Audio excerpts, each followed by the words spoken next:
Hi, everybody. Welcome to the first Prometheus X Unveiled webinar. Very happy to welcome you today.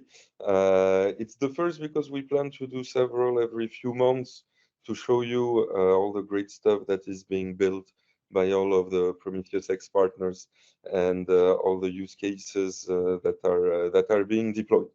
So let's start. We have a very interesting agenda.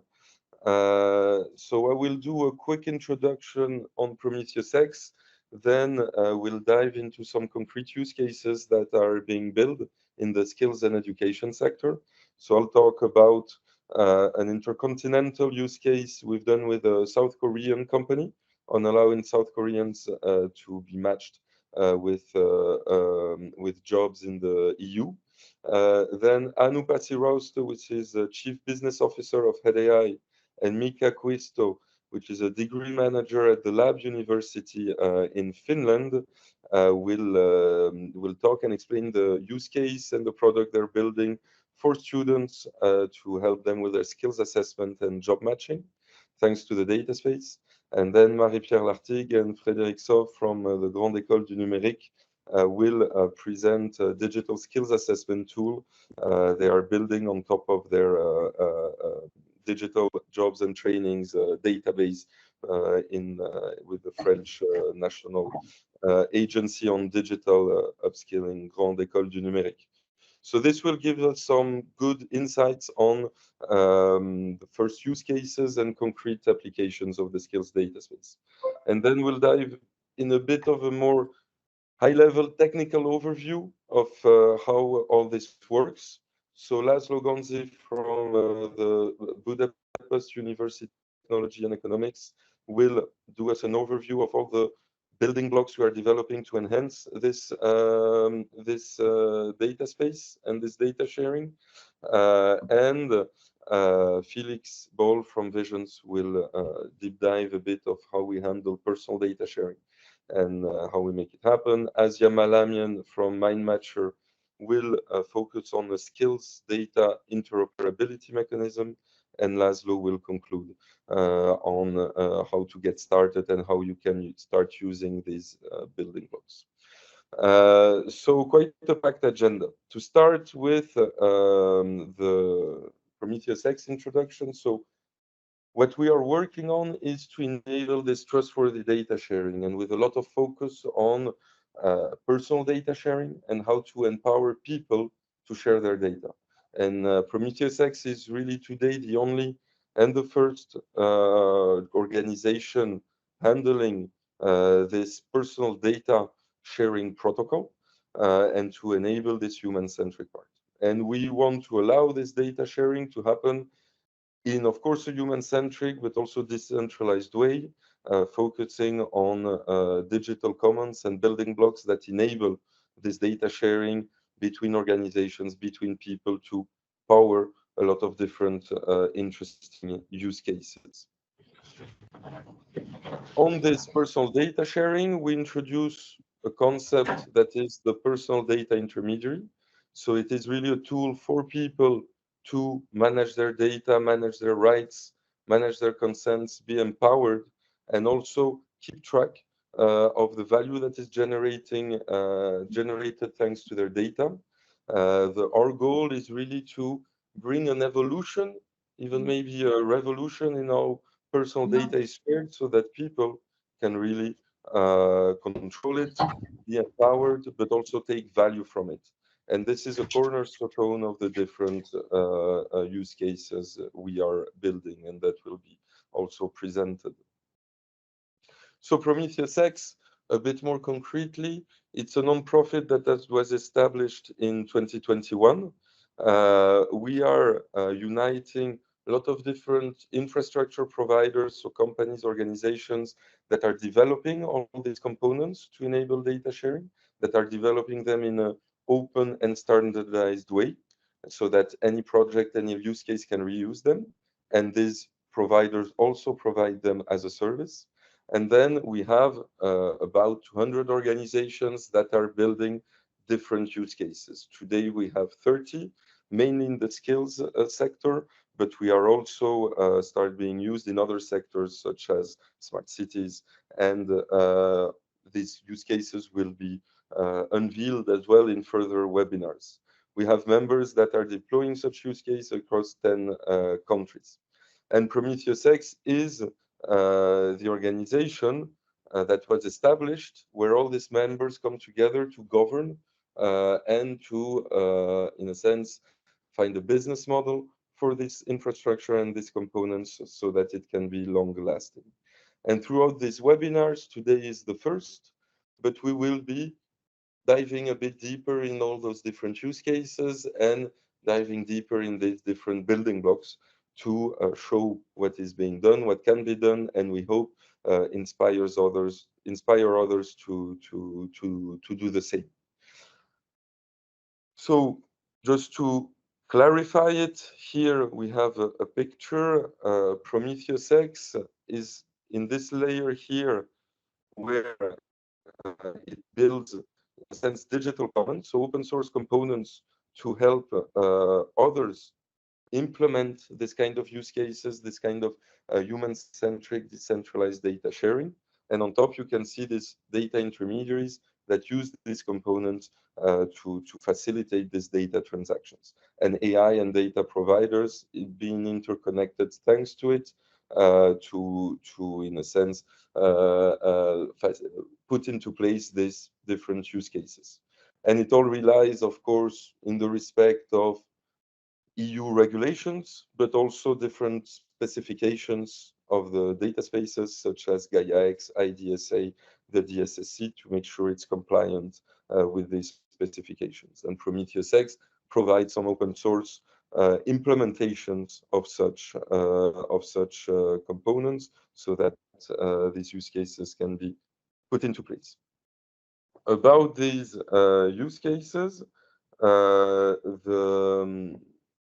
the first ones we will talk about today are use cases in the skills data space. And so they are usually about helping people being matched with the right training or job opportunities. And why is it interesting to use a data space for that is that because to match people, you need data about people. And this data is scattered across a lot of different players, the employers, the edtech platforms, the job boards, the universities, the schools, and so on. And so a data space allows people to mutualize, combine, take back control over their full profile. And then you need data about the job and the training offers that is also scattered across a lot of different players, the job boards, the training catalogs, and so on. And you need to match this different data together. And so interconnecting these different data providers and these different services allows for better matching, but allows also people to be in charge of their professional destiny. And that's what we will start to explore a bit more right now with some concrete use cases that are implementing these models. So the first one is a use case. It started with the Paris region that wants to help young job seekers to find a job. And these job seekers were using a lot of different tools. And they did not have any tool to mutualize all their skills and then matching with all the job and trainings available. And so these data space components and solutions were used to interconnect a whole community of 25 of these skills assessment tools so that people can create and neutralize a full skills profile and then share it to be matched with the different job boards and training catalogs in France. So here you can maybe recognize some French public organizations such Pôle emploi, Mon Compte Formation, and so on, but also some private job boards. And in the middle, you need a matching system. And so that was provided by Head AI. So you need to interconnect these different players together, the edtech that have the skills, the matching algorithm, the job and the training catalogs that have the job and training data, so that then people can come in and share their data be matched and have better services. So let me show you concretely how it looks like for a person. So here we are, in a sense, in the individual's data space portal. I will translate it, and it will tell him that it helps him be matched with jobs. People can come in. First step, define your profile, and people will be recommended some providers where that they can use to assess their soft skills, generate different data, and so on. Then people have some data inside these providers connected to the data space. They can then, in a sense, consent to their data that is present in these different providers being sent to this matching algorithm that is connected to all the job and training catalogs to be matched. And people can precisely define which data they want to share or not, and consent to it. Then they will get automatic matchings across all the job boards. And so the value for the person is to not have some tools to help them assess their skills and then be able to reuse that data about themselves to share it with all the training and all the job boards and not have to re-enter their profile into each job board. And so the offers come to the user in a sense, and then they can be redirected to more concretely apply. It also helps the employers, the training organizations, and so on to have more precise matching because people can generate a more precise skills profile. Then what, in a sense, happened is that we were deploying this with the Paris region, and we met this South Korean company, Pino, that is a South Korean, in a sense, national tool where all South Koreans have their diploma data. And they wanted to facilitate South Koreans being matched and finding jobs in the EU and in France. And so they wanted to connect this tool where people have some diploma data to this ecosystem so that with the same mechanisms and in a sense with some of the same actors, it can be matched with the job offers in France. And so thanks to the data space, thanks to the same protocol, the same components, they were able to interconnect their solution and then allow their users to be matched with the job offers in France and with the different opportunities here. And this also facilitates it a lot for South Koreans that did not have this easy access to European and international opportunity, and that did not have an easy way to match their skills coming from their diploma. So if we look at how it looks like for South Koreans, here is the tool, the Pino platform, the South Korean tool where South Koreans have their diploma, and they have their functionality here that also integrates the same consent management of the data space, and that will present to the person the capability to share their data with this matching algorithm so that their data can be matched with EU opportunities. So it takes a little bit of time to load the different consent information. But so it's the same mechanism that allowed here to find what is the purpose, what is the data that will be shared. The user can consent, and then this consent will allow this data sharing to happen, and the user to see concretely the different job offers it matches with in the EU. And so what is also interesting here is that this components and this matching can be integrated inside the different interfaces and allows really all these different organizations to easily interconnect and find each other and provide that extra value. And so this is the view of the person, but the organizations also have a view where they can come and, for instance, from the Paris region, describe their use case, describe what kind of services, what kind of data they want to interconnect, be matched or browse through the catalog to find providers. So for instance, I need some data about job offers, who is providing it. I would like to add them to my use case. I need some services about job matching, who is providing it. I add them to my use case. Or as a provider, I want to join this use case. I want to join this ecosystem, and I can browse them and find the different ecosystems I can join. And then there is a whole contractualization process where the different parties negotiate which data will be shared under which conditions. And then, as will be described a bit more in the technical part of this webinar, this automatic data sharing and this consents and these interfaces can be generated. And so we have built this first kind of use cases and these first components on which a lot of different use cases can come and be enhanced. And so here I'll pass the floor to Anu that will show us and talk about another use case that is being built in Finland. Thank you so much, Matthias, and thanks everybody for joining this webinar. And Patrick, can we have the slides back? Already back at ya. Yeah, perfect. And then let's go to the use case slides.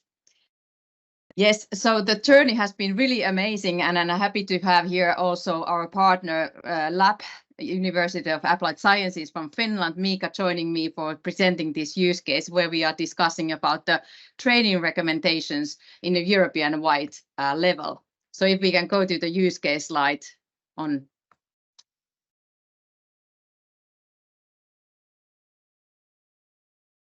Can you move that to Patrick on the?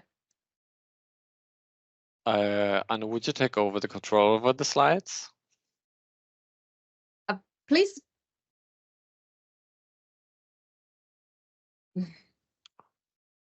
Okay. Just a second. I'm getting there. Here we go. All right. Yes, so the title in our use case is Skills for the World of Work for Students. And here we are working on the problem that many of the definitely training organization as such, we do have our own quality trainings. But when we know that the world is full of good, high quality training, but how can we easily connect that with our own services for our own training offerings? And especially how can we provide that type of a training in a personalized way, really based on the students' actual needs, their own skills, where they want to which ones they want to enhance. And that was the problem we were working and we are working on this use case. So really taking the understanding of the connecting different services, different training catalogs, training offerings, and enabling that for the solution where we can do the training, personalized training recommendations. And our goal here is really to enable lab to be connected to European-wide training offerings and then to equip the learners with relevant skills for their career success, and in that sense kind of enhancing the employability and lifelong learning. We are working in these solutions on kind of helping the students to understand what are their skills, first of all, taking different data sources like Matthias was sharing to help to connect those data and help the students understand what are their skills at the moment, skills they are learning in their own degree, but then also what are those skills that can be enhanced with this European-wide training offers. We do use skills forecasting services, skills analytics, but especially what we are now talking is about kind of getting the trainings connected and connections, and having the connections to different training offerings. And for that we are now leveraging the skills data space in this use case. So very shortly, the user journeys and the value for different users, and also sharing with whom we are working here.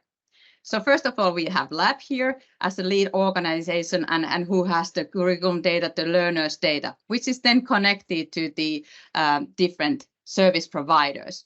We, Head AI, we are providing the text mining platform for analyzing the skills from that data sets, but also doing the analyzing on the service providers like Inofuku, EduNow, and Justify on their data, on their services, which we can then match to the actual learners' profiles.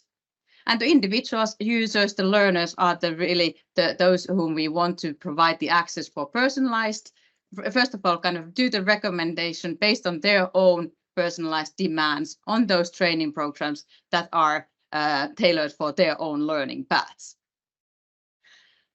Here, I actually want to give the floor for Mika. What you see now valuable in this type of a service? Thank you, Anu. Well, first of all, I have to say that once I heard about this, I got so excited that my head is sort of spinning around with different kinds of ideas that we could utilize this in the future. But well, to say something about myself, so come from the Lab University of Applied Science, and in my responsibility, I'm the head of the International Business Degree Program, where I have about 500 international students to sort of host and take care of their learning and make sure that the curricula that they are studying is relevant. And in that respect, I'm really sort of eager to see what we can learn from this path in this project to sort of help the students to identify actually what they want to become when they grow up. I don't know if any of us know what we want to be. But for them to identify the prior learning, what they might already have, many of them already have a degree in their pocket when they arrive to us, and then to direct their learning path and the individual learning path, as Anu said, towards something what they see that where they see themselves in after graduation. But then, of course, it will help us as a university to provide up-to-date, relevant student sort of tutoring and like study counseling, if to say so. So to help and guide the students towards their future goals.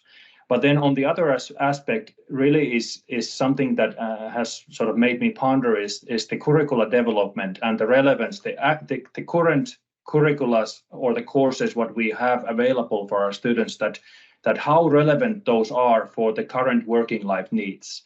And that is something that I really sort of would like to dig into and see sort of the results of this, that first of all, this will help us to identify what we already are, of course, offering. That's more or less what we know, but then what kind of knowledge gaps there are that we should cover, or that perhaps in the future in the partner network that can be a part of this can provide the alternative courses or learning platforms for our students to sort of close the learning skills and knowledge gaps that there might exist.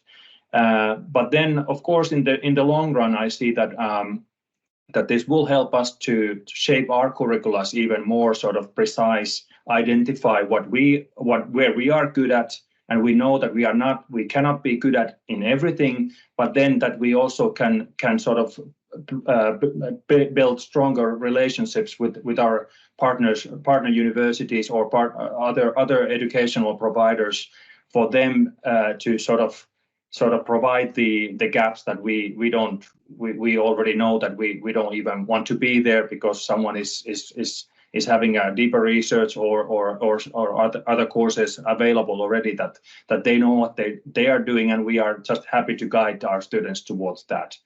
So it has multiple phases in my mind that will help us to sort of to make the world a better place, and especially for our students, which is of course the primary customers for, in our perspective, to serve. And I'm really happy to be a part of this. So thank you, thank you really.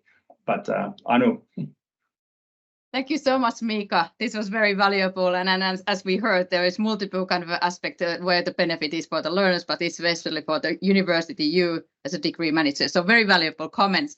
And thanks to this EDGE program where we are now building these use cases, of course, the aim is that we can make these easy solutions, easy onboarding for any university, any training education provider later on to join these type of and take these type of a solution into use. So thanks very much, Mika, for the co-creation and all these parties in these use cases. Looking forward to getting this the next steps. Thank you. Thank you. Thank you, Anu and Mika, for well powering this this important use case. And now to Marie-Pierre and Frédéric for the Gen use case. Okay. Do you hear me well? Is it okay? You hear me? Yes? Yes. Yes. Okay. So is it the right slide? It's no. Here it is. It's okay? You've seen the right one? Yeah? Yes. Okay. Okay, so let me first introduce you Grande École du Numérique, also known as GEN. It's a French governmental mission that has been created in 2015 to promote digital sector training in France, because as you probably know, France, like many other European countries, is facing a digital skills gap.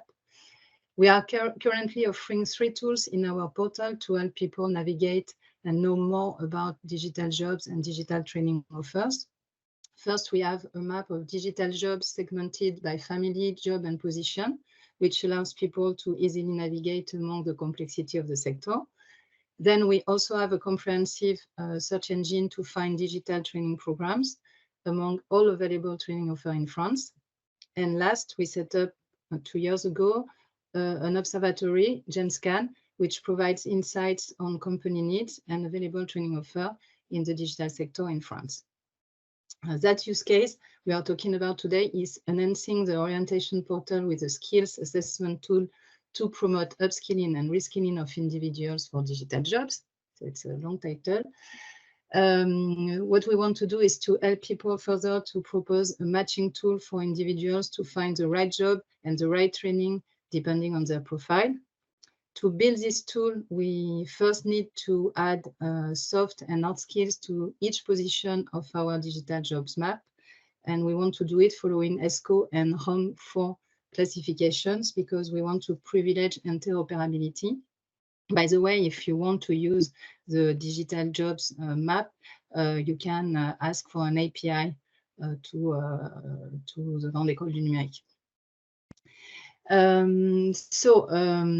We are going to offer 2 ways for individuals to assess their, maybe I change the slide.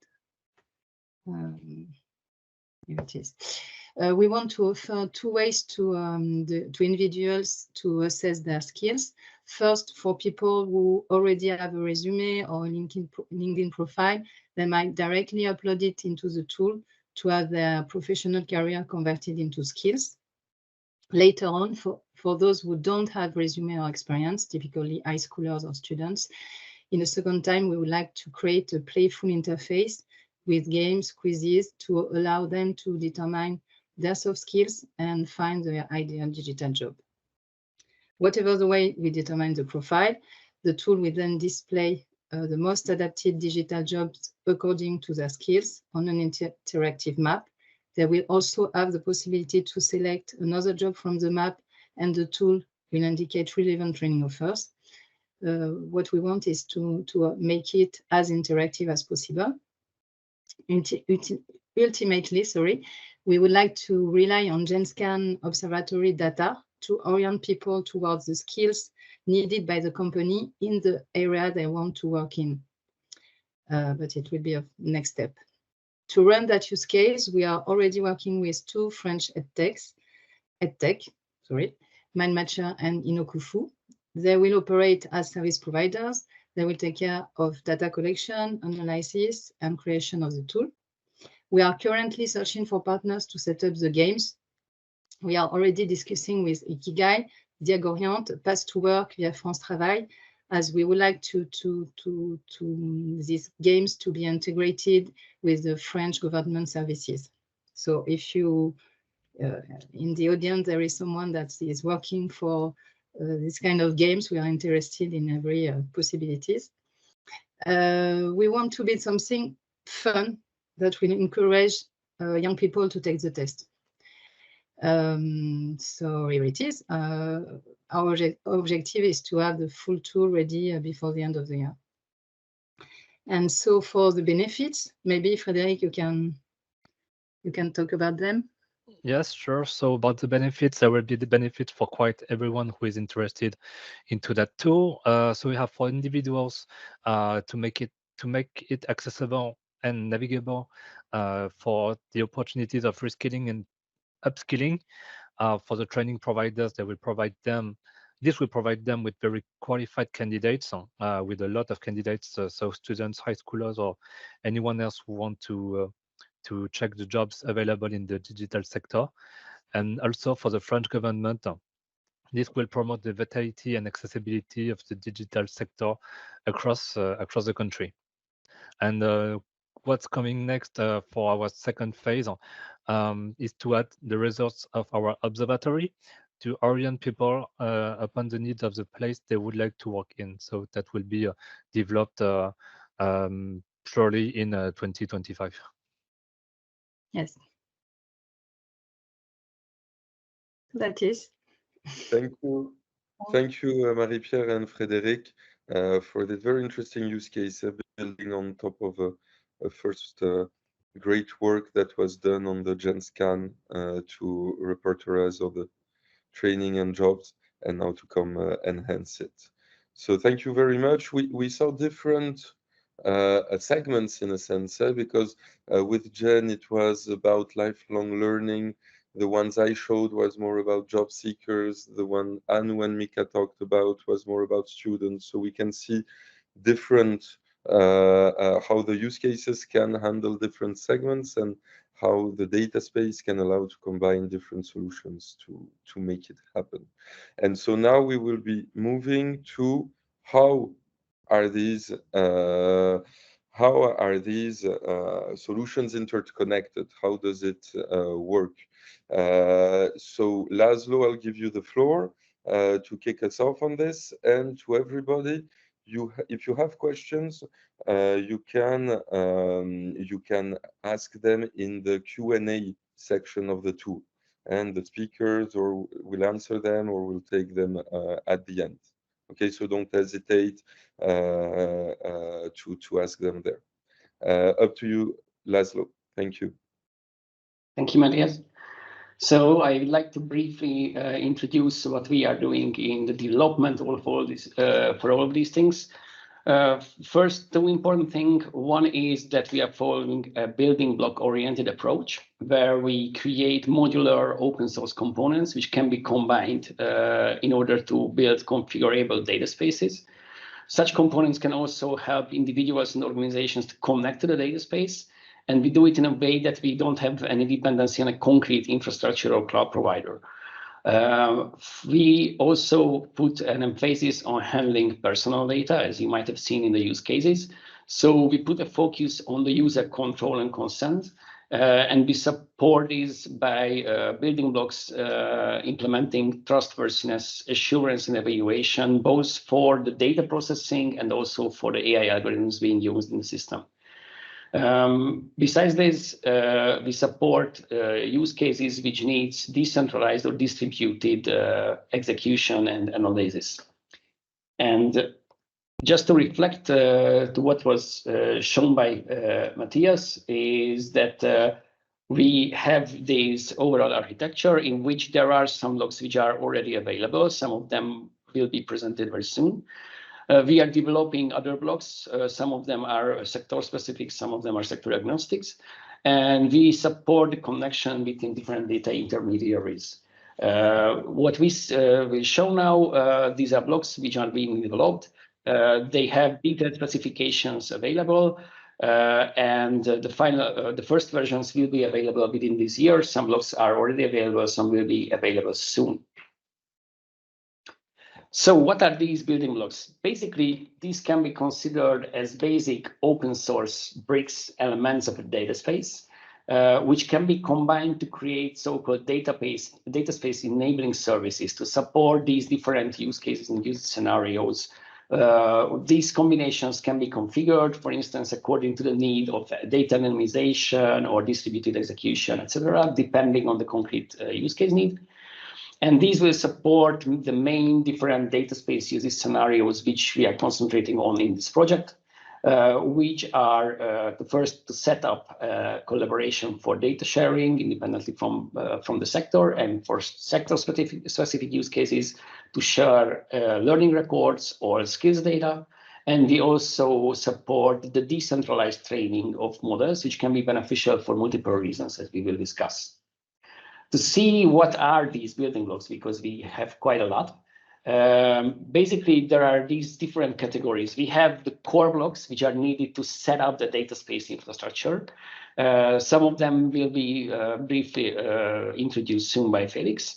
These are the connector, the catalog, the consent, the identity building and monitoring, and the contract negotiation agent, which all together plan to set up the data sharing infrastructure both for individuals and organizations.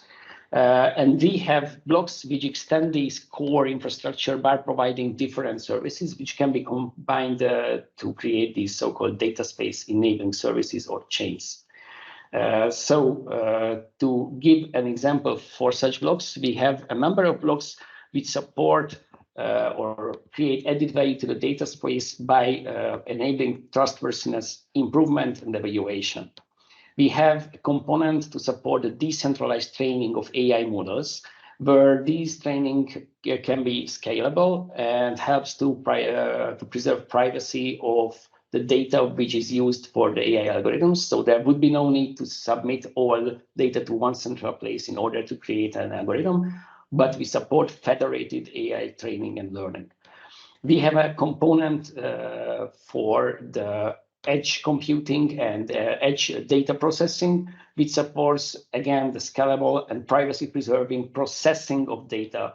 Let's say the near source data processing, again, not to share data with organizations which do not have consent to that. Then we have a component for the assessment and evaluation of the trustworthiness of AI algorithms being used. So AI models and AI providers can assess themselves according to different aspects like fairness, like privacy leaking and other aspects, which altogether help to create some solutions in which the users can rely on. And we have blocks to translate and transform different data at the edge. This is the edge translator block, which would be presented again soon by Asia. We have some blocks which target data transformation for different types of data to transform, for instance, learning records coming from different learning management systems, to support personal learning record store, which means that people will have the opportunity to extract their learning records from organizational learning management system and store them by themselves as individuals. We have a learning object metadata crowd tagging component to enable people to augment on learning objects and create data which can be better used during later analysis. We have a component concentrating on VR learning traces analysis. So analysis on data which is coming, for instance, from VR simulators, which is a very important aspect for the job market because it can facilitate the efficient training of people. We have a component to support the transformation and the analysis of data coming from such systems. And we have a component to aggregate and vectorize large amounts of learning record data. So you can see these components are oriented more towards a sector-specific usage to use within the context of skills and education data. And we have generic blocks which support, which we call utility blocks, which support the operation of the data space. We have a block called the data value chain tracker, which helps to trace and valorize the data sharing, different data sharing scenarios, and build business models upon data sharing use cases and scenarios. We have data veracity assurance, which evaluates the quality of the data, not only the input data coming from the users or organizations, but also data which is being produced by these different building blocks in the system to ensure that the quality of the output of the system will meet the requirements.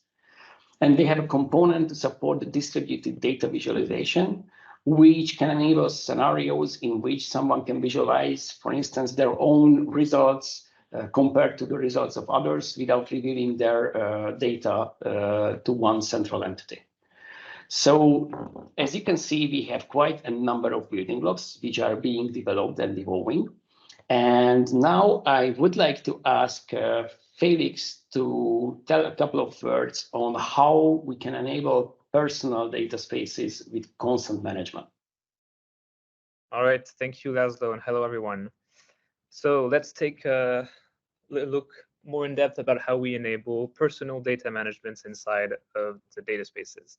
So let's start by looking at this technical architecture view, still high level, of where the personal data intermediary sits. So Matthias presented earlier the personal data intermediary in a governance way as to why it was useful and what it's for. And here is a view where it's introduced more technically in how it communicates with the data space and where it sits regarding the individual. So this diagram here is one that was made alongside the Data Space for Skills initiative. Of course, it's not, it doesn't only work for a skills data space. The PDI can be integrated in any data space following this same architecture view. So the PDI sits in between the individual and the data space components. That is meaning the different participants of the data space, may they be data providers, infrastructure providers, data consumers, and the different data intermediary services and building blocks that Laszlo mentioned earlier. It's a central component to enable the individual to take part in the data space, as it's his entry point for managing and visualizing what happens about his data within the data space.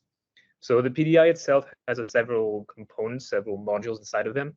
I'll be covering mainly the consent today, as that's the most interesting for this topic. But it is comprised also of the identity to manage the user's identity across the different applications and different participants, and some kind of catalog also that I'll briefly cover just afterwards. So just to cover quickly the PDI catalog, essentially, so to enable the individual to discover and find out about what data is available inside the data space, what he can do with his data, what kind of services are available, we need a component, a catalog for the individual to be able to browse and discover all of these data sets and services. What's nice about the PDI catalog is that it is based on the same set of standards and schemas that is used by the B2B catalog that Matt just showed earlier. And so we were following the same specifications and standards to align this catalog to the B2B catalog. If we go now to what's interesting for us, I'm skipping slides here, sorry. So the consent management. This is the most interesting and important component for individuals regarding their implication in the data space.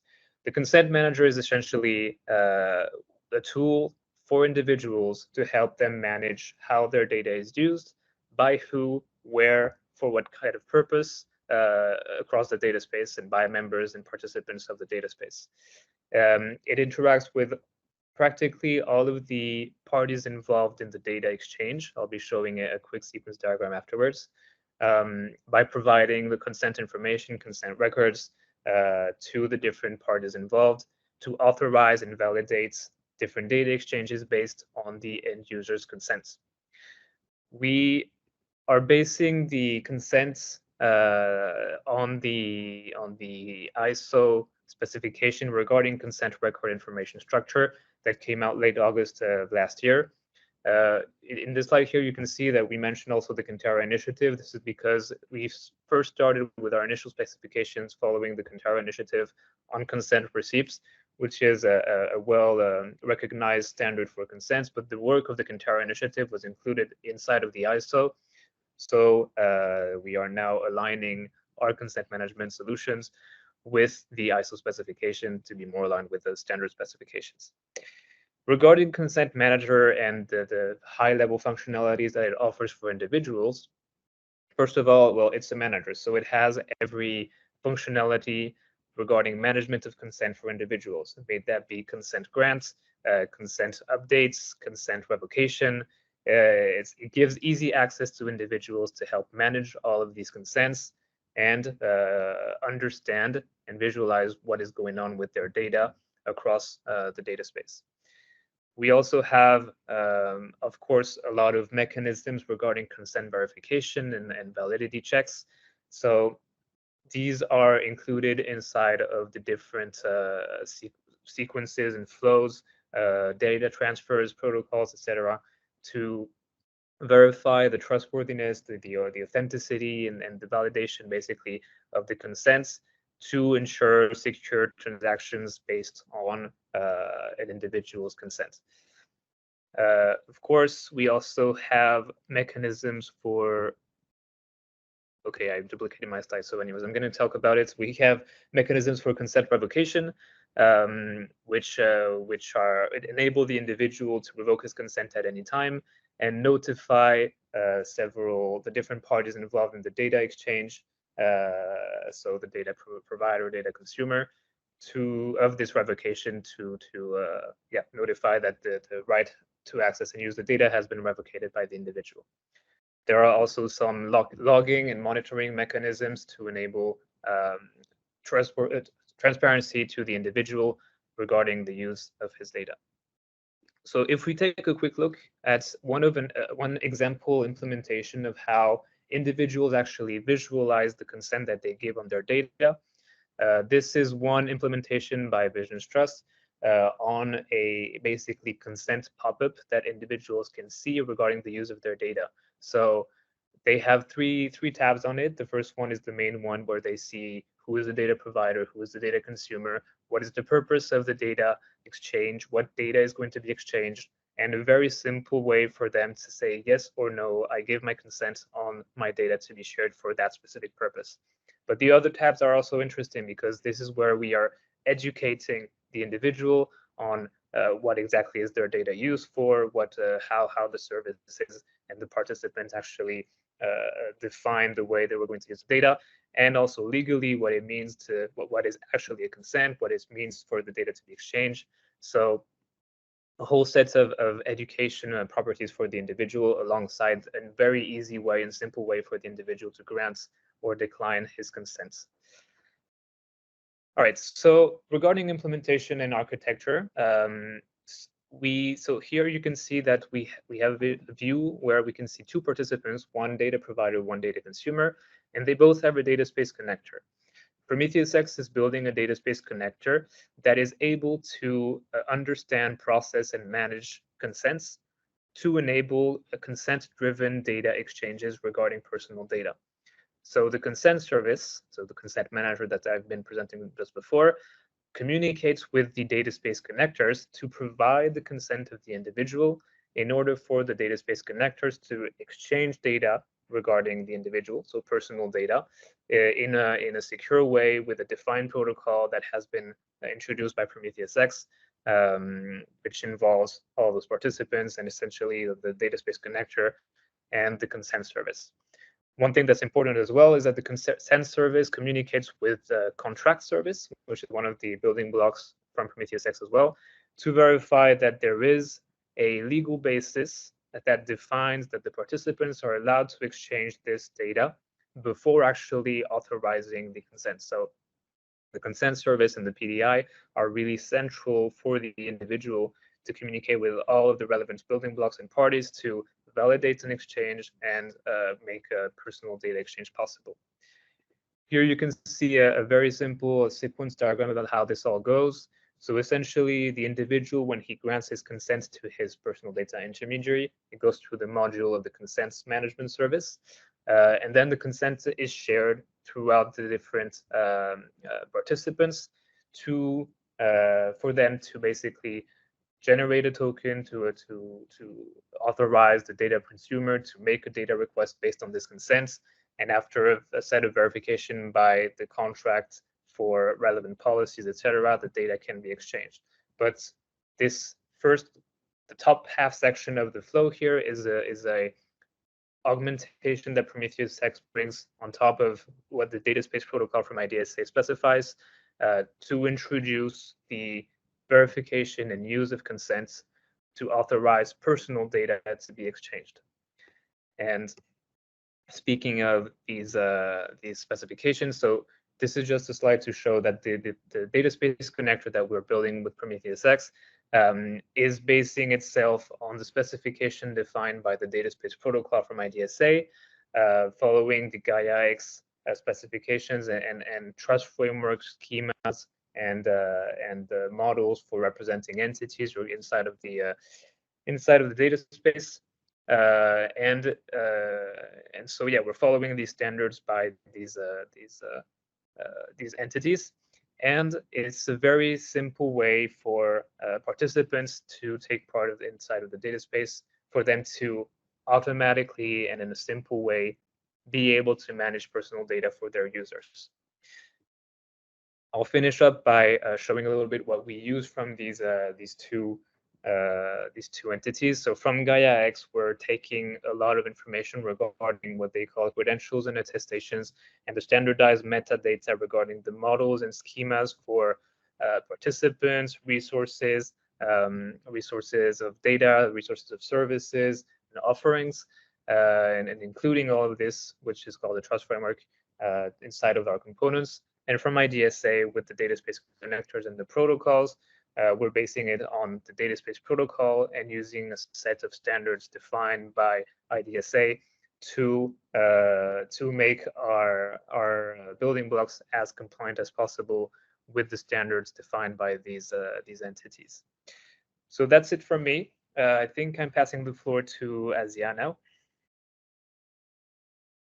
Thank you, Felix. And also thanks to everyone speaking before me, because that makes everything more clear and more understandable.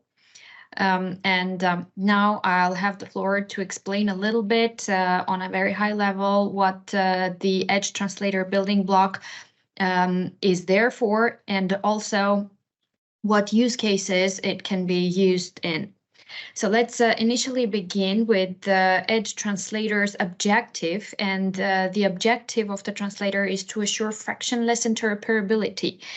So it's a service that translates the structure or the content of any input data to another format, or even sometimes based on the request language output. For example, in the spoken language, you need two abilities to understand the language. One would be in data, we call it content, and that is in spoken language is the vocabulary, it's the terminology, and it's the structure, which is equal to grammar, and that's the ontology. And together, we used these two together to develop our own pivot ontology, which takes this entire process to another level. And here I want to speak about two different edges where this translator component can be used. One would be for data providers, and the other would be for data consumers. So what it does for data providers, it provides data interoperability first and foremost. It's a specific skills framework alignment with international standards, like if you have Rome to ESCO or any national framework to an international one. It provides job or training data translation available in any European language. It's easy data diffusion with multiple data consumers. Also, skills extraction from job or trainings description, and we will go into this a bit deeper when we discuss the next use case, which I took Gen use case and described it a little bit in more details, what the translator and where the translator can be implemented in that use case. So what it does for data consumers, first of all, let's say that it's a shared data model co-constructed with the community. And here we work with Hate AI and Rejustify to build this component. And it's one data model for multiple data sources. It's an easy access to users' skills and experience data. It facilitates skills matching with job or training profiles, facilitates career path creation based on the user's profile. It harmonizes the data for specific or chosen framework. And what we have in the end is high quality data output. Now let me take you a little bit deeper into the Jan's use case, and thanks to Marie-Pierre and Frédéric for the explanation and in details what the use case is there for. And just to show you where the translator is implemented. So what MindMatcher does for Gen is it collects the relevant trainings, it collects the relevant job offers, it extracts the skills and skill blocks from the description of either jobs or the trainings. And here sometimes you receive different types of data and you need to translate this data into another format. Like it can be translating, it's very specific for the case, from Leo to pivot ontology. It can be translation from multiple data formats to a pivot ontology. It can be translation from unstructured data to pivot or framework. And in the end, what we have is interpretable data framework. To take this a little bit deeper into the engine of the translator building block, I would like to share with you this diagram. So sometimes the data that you are using is inside your ecosystem, as you can see here. It can be different format, it can be different type. But sometimes there are data that are not in your ecosystem and you have to mine the data. So there's also data mining engaged. And once all this data is collected, it goes into this onto terminology translator, and it's getting processed and getting mapped, vocabulary and grammatically mapped. And what we receive as a result, which is, let's say, the output of the translator, is semantic, high-quality interpretable data. This is a very high-level description. Please leave comments and questions if you have in the Q&A section. So far, that's it from me, and I'll be happy to answer to your questions. Thanks a lot, Asia. And indeed, now is the time for questions. We've had some in the Q&A and some have been answered. I saw somebody raising their hands. Actually not, it's to you, Laszlo, and how to start. So I'll let you go first. And so that leaves time for everybody to prepare their questions. Okay, we are receiving questions, but before answering the questions, let me then just quickly summarize how to start with all of this. So, of course, we have some components already available, and as we mentioned, we have the design documents for these components available. So, just to give you an overview on how we are with this. So we have the Dataspace connector available, as presented by Felix. We are enrolling releases of these building blocks in different, let's say, timing. We would have released from some of these by June. Some of them are already available. We will have the next round around September, sorry, and another one around November, when these building blocks will be evolving. First version of all these components will be available this year. Maybe not fully functional, but supporting some of these scenarios. We have on our website, we have a high-level description of these building blocks. We have short summaries and we have longer but non-technical summaries on what's the purpose of each building blocks. Plus, we have a longer, maybe too technical, but detailed documentation of the overall approach of the data space, or for generic, let's say, requirements and methods we follow. Plus, for all of the building blocks presented or mentioned today, we have design documents for those building blocks which are already available. We have also, let's say, deployment and configuration information available as well. So you can also try and test some of these right today by yourselves as well. And if you're interested in more detailed information and, let's say, a deep dive on how it's really working, then our next event would be, first, we would have a tech talk with IDSA on the 29th of May. You can see a QR code on which you can register. This would be a 1-hour talk where we would present how to create, let's say, smooth personal data sharing with the connector building on top of the Dataspace protocol. So we will let's say, discuss and present in more details what's mentioned by Felix on the slide, and see where you can see concrete use cases and actually working blocks there.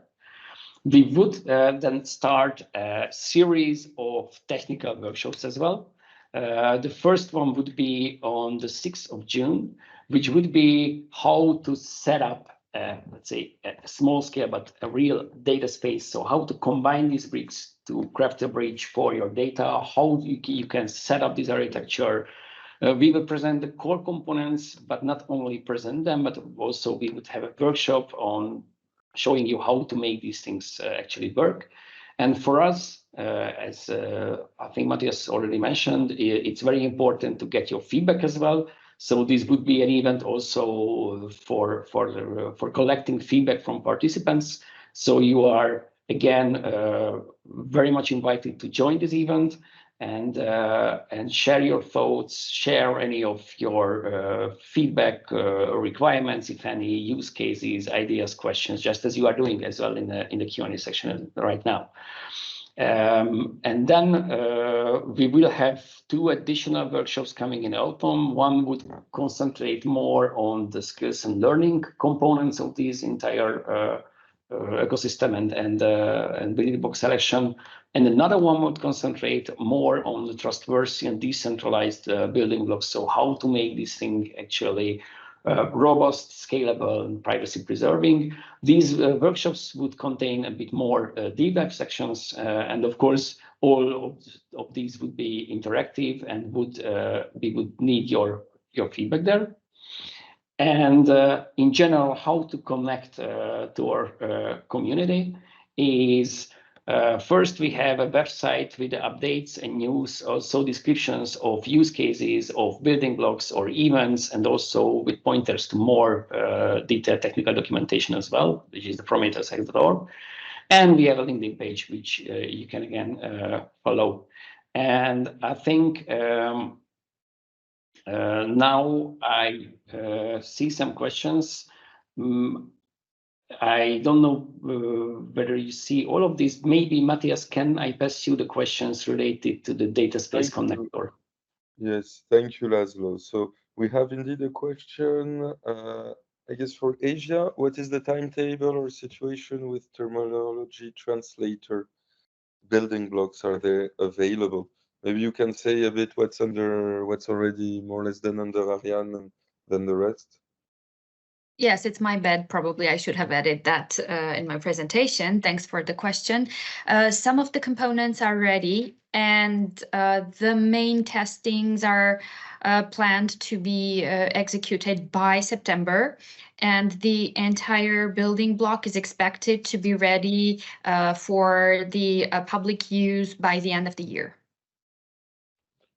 Thank you, Eugene. So indeed, we are testing it, and you see we have these different use cases where these building blocks are being tested. But if you're interested in testing it, please contact us. That would be great. Then we've had some questions on will we share the slides, the recording, and so on. So of course, you'll receive a recap email with all the links.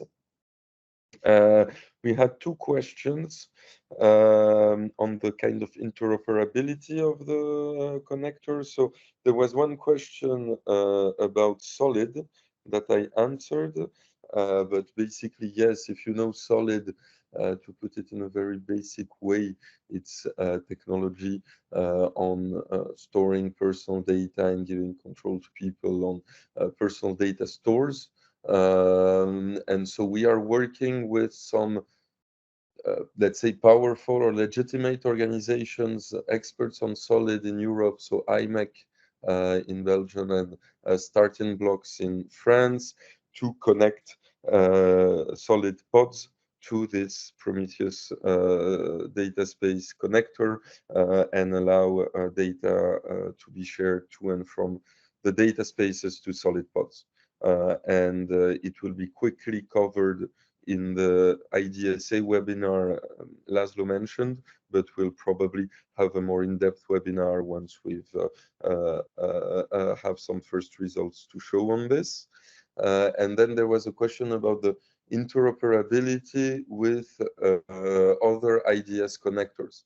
So that's a question for all the IDS connectors. What I would say and what I answered on that is we do respect the IDS Dataspace protocol. So in theory, it should work with any other connector. However, we extend that protocol with consent management.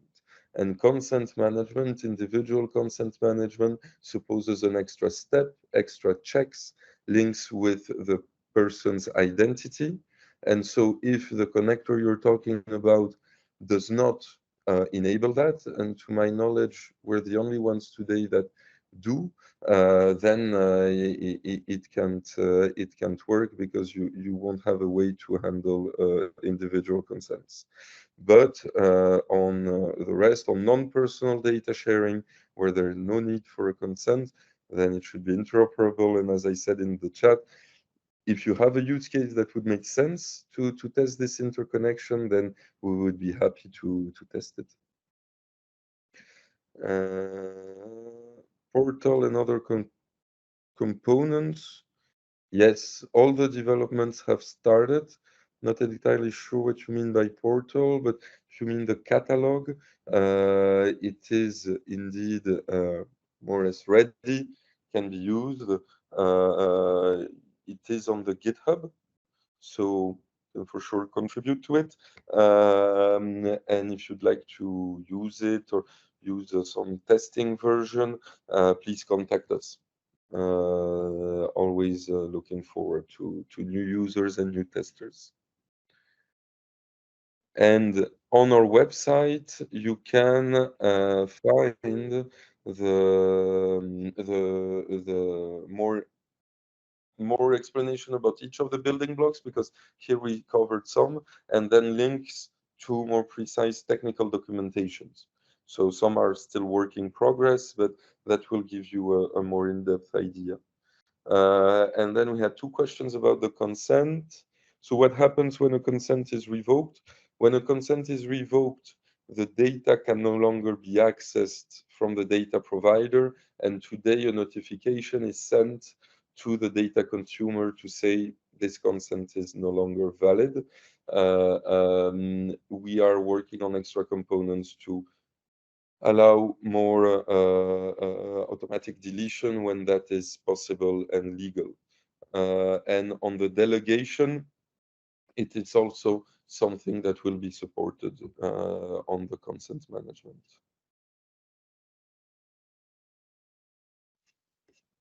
I think there was also a question to me on data value chain tracker, on which I sent a link for the detailed specification. The question was to tell a bit more on the underlying technologies and its architecture. We plan to do it in a decentralized way. We are evaluating the use of blockchain, specifically the Ethereum blockchain, and some wallet technologies which would enable for participating entities to use and store their own, let's say, utility tokens, for which we are setting up scenarios how to incentivize different participants of the data space in sharing and managing their data within the data space. So we have also a question about the VR and learning analytics. Yes, there is an XAPI profile. There will be other webinars going more in depth on this, but as mentioned, you can go on the website and go on the more precise documentation of this building block. I'll comment the website again under your question, Erwin. Put my email if you want to contact on testing components and so on. But so if we don't have any other questions, thanks a lot. I hope it was interesting. We'll have regular of these webinars to present other use cases, other building blocks. We have these more technical webinars to dive more deeply in the technical aspects. And we hope this will be useful to you when you want to use it and test it in your own projects. And please contact us if you need any kind of support for this. Thanks for the cheers. And have then a great evening, everybody. Good evening. Bye-bye. Thanks, everyone. Bye. Okay, thanks, everybody. Good job. Thanks, Emilia. Thanks, Patrick, for all the great support and work and setting up the website. Great work. Thank you. Thank you. Thank you. Okay, see you soon. See you Bye-bye. then. Bye-bye. Bye-bye. See you.